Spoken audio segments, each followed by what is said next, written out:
তোমার রেজাল্ট হয়ে গেছে, আমার চান্স হয়নি। কেমন লাগছে? তোমার মার হাহাকারটা খেয়াল করো, তোমার সামাজিক মর্যাদাটা খেয়াল করো, কোথায় গেছে? আরে তোমরা তো খুবই স্বাভাবিক, স্বাভাবিক থাকারই তো কথা। বাবা আমার ব্যাপারে কোনো ইমোশন আছে? থাকবে কেন? বাবা তো কখনো বুঝতেই দেয়নি, মা তো কখনো বুঝতেই দেয়নি যে তারা তাদের রক্তকে প্রতিনিয়ত পানি করে তোমার জন্য ইফোর্ট করছে, তোমার মুখের একটু হাসির দেখার জন্য, একটু খুশি দেখার জন্য রাত দিন পরিশ্রম করে যাচ্ছে, দিনের পর দিন নিজেকে যন্ত্রণা দিয়ে যাচ্ছে। বারবার রিকোয়েস্ট করেছে, মিনতি করেছে যে তোমার পড়া দরকার, তোমাকে সিরিয়াস হওয়া দরকার। আর তুমি তোমার সেই সিরিয়াসনেস না থাকার কারণে আজকে তোমার চান্স হয়নি। কেমন লাগছে ওই বাবার কুঁচকে যাওয়া মুখ দেখে? কেমন লাগছে ওই মার দুমড়ে মুচড়ে যাওয়া দেখে? ভালো লাগছে? ভালো তো লাগার কথা। তোমরা তো খুব ইজি, অথচ এই বাবাদের, এই মাদের যদি একদিনের একটু অনুভূতি। গতকাল একজন গল্প করছিল যে একজনকে দেখে 3 তলাতে ইট উঠাচ্ছে একটা ভদ্রলোক, মাথার উপর একটার পর এক ইট নিচ্ছে, যতক্ষণ পর্যন্ত হাত দিয়ে শেষটা ধরা যায়। নিয়ে 3 তলাতে ও 1 ঘন্টা যাবত অপেক্ষা করছে এবং দেখছে এই লোকটা কিভাবে কাজ করে। অনেক কষ্ট করে নিয়ে একে একে ভাবে উঠছে আবার নামছে নন স্টপ। 2 ঘন্টা পরে যখন লোকটা নামলো, তাকে জিজ্ঞাসা করছে, ও ভাই এত পরিশ্রম করছেন? লোকটা ধুলাবালি মাখা রুমাল দিয়ে, গামছা দিয়ে চোখ মুখ মুছতে মুছতে বলতেছে, ভাই এগুলো করছি আমার ছেলে মেয়ের জন্য, ওরা শহরে আছে, বিশ্ববিদ্যালয়, মেডিকেল, নার্সিং অ্যাডমিশন দেওয়ার জন্য শহরে আছে, ওদের জন্য টাকা জোগান দেওয়ার জন্য। আমার মেয়ে যখন আমাকে বলে যে বাবা আমি খুব সিরিয়াসলি পড়ছি, তখন না আমার এই কষ্টের কাছে তাদের যে অনুভূতি, এই অনুভূতির কারণে আমার এই কষ্টগুলো অত্যন্ত নগণ্য হয়ে যায়, তুচ্ছ হয়ে যায়। আর তুমি কি করছো?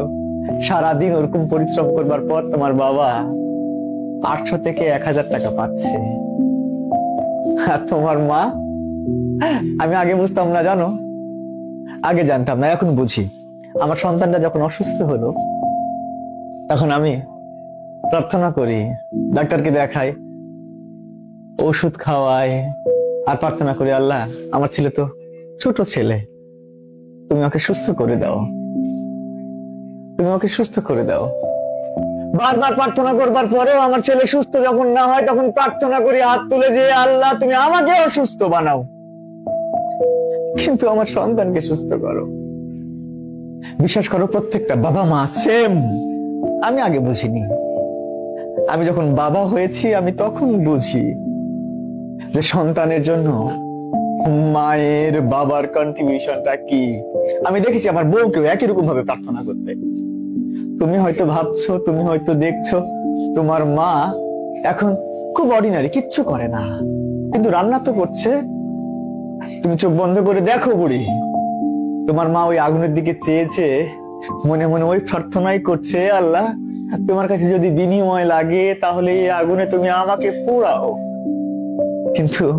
কিন্তু আমার সন্তানের তুমি ভালো করো, আমার সন্তান যেন খুশি থাকে, ভালো থাকে, যে কাজে তারা আছে সেই কাজের জন্য তারা যেন সফলতা পায়। আর তুমি কি করছো? তুমি এখানে এসে খুবই আরামে আরামে দিন পার করছো তো। ও মেয়ে, তোমার কি বিবেক আছে? তোমার কি বিবেক আছে? তুমি কি একবারও তাদের এই কন্ট্রিবিউশনটাকে সামনে আনতে পেরেছো? কি বাবাকে ফোন দিতে চাইলা না? বাবার হার্ট অ্যাটাক করবে, ওই অনুভূতি তো আছে যে তোমার নিউজ, খারাপ নিউজ পেলে বাবা হার্ট অ্যাটাক করতে পারে। তাহলে কতটা যন্ত্রণা পেলে একটা মানুষ কলাপস করতে পারে, এই অনুভূতি আছে। কিন্তু নিজেকে সিরিয়াস করা যায় না যে 100% আমি আমাকে সম্পৃক্ত রাখলাম, এখন থেকে কোনোভাবেই এলোমেলো ভাবে সময় নষ্ট করব না। আমি নিজে বিশ্বাস করি, খুব করে বিশ্বাস করি, এখানে সবচেয়ে ভালো শিক্ষক দিলেও সব পেপারস গুলো একদম হুবহু করছি এখান থেকে হবে, কোশ্চেন গুলো, এই ব্যাপারগুলো ইনশিওর করলেও তুমি মেয়ে, তুমি যদি সিরিয়াস না হও তাহলে তোমার পক্ষে চান্স পাওয়া সম্ভব না। আরে আর এই পেপারস তো বাইবেল না, কোরআন না যে সব এখান থেকে সবকিছু হবে। তার মানে আরো অনেক কিছু জানতে হবে, পড়তে হবে। তুমি যদি সিরিয়াস না হও তাহলে পড়াশোনা কিভাবে হবে, কিভাবে সম্ভব? তুমি এখান থেকে বাসায় ফিরছো, বাসায় ফিরবার পরে দেখো রুমমেটরা সবাই মিলে মুভি দেখছে, তোমাকে আহ্বান করলো তুমি আসো মুভি দেখো। আরে তুমি তো সিরিয়াস না, তাই তুমি ওদের সাথে জয়েন করবা। আর যদি সিরিয়াস হতা তাহলে সুন্দর করে ইগনোর করে তুমি বারান্দায় গিয়ে পড়তে বসতে। বারান্দাতেও তারা ডিস্টার্ব করছে আর তুমি সিরিয়াস, তুমি মনে মনে ভাবছো আমি ছাদে গিয়ে পড়বো। ছাদেতেও মশা কিংবা ইনসাফিসিয়েন্ট লাইট, তোমার মনে হবে আমি বাথরুমে গিয়ে পড়বো, কারণ তুমি তো সিরিয়াস। এই সিরিয়াসনেসটা কি আছে নিজের মধ্যে? যদি না থেকে থাকে তাহলে মনে রেখো তোমার পক্ষে কোনো অ্যাঙ্গেলে কোনোভাবেই তো চান্স পাওয়া সম্ভব না। অথচ কি মনে করো খুব ডিফিকাল্ট? তোমাদেরই মেয়ে, আমাদের এই কোচিং এরই মেয়ে গত বছর বঙ্গবন্ধুতে 97 পেয়ে ফার্স্ট হয়েছে। 9 জন মেয়ে আমাদের ওখানে চান্স পেয়েছে, সকলের মার্কস 90-এর উপরে, বা 2-1 জন আছে 88, 87 এরকম পেয়েও আমাদের ছেলে মেয়েরা ওখানে হয়েছে। এত সহজ কোশ্চেন তোমাদের। ওরা বলে স্যার আসলে একটা ছেলে মেয়ে যদি একটু সিরিয়াস হয় তার পক্ষে এটা চান্স পাওয়া কোনোভাবেই কঠিন না। আর তোমরা তো এই জন্য একবার ফেল মারছো নিজের ব্যাপারে সিরিয়াস না থেকে। কি বুড়ি, সিরিয়াস হওয়া যায়? সিরিয়াস হওয়া উচিত। তুমি সিরিয়াস হতে চাও? তুমি সিরিয়াস হতে চাও? তাহলে কি করা উচিত?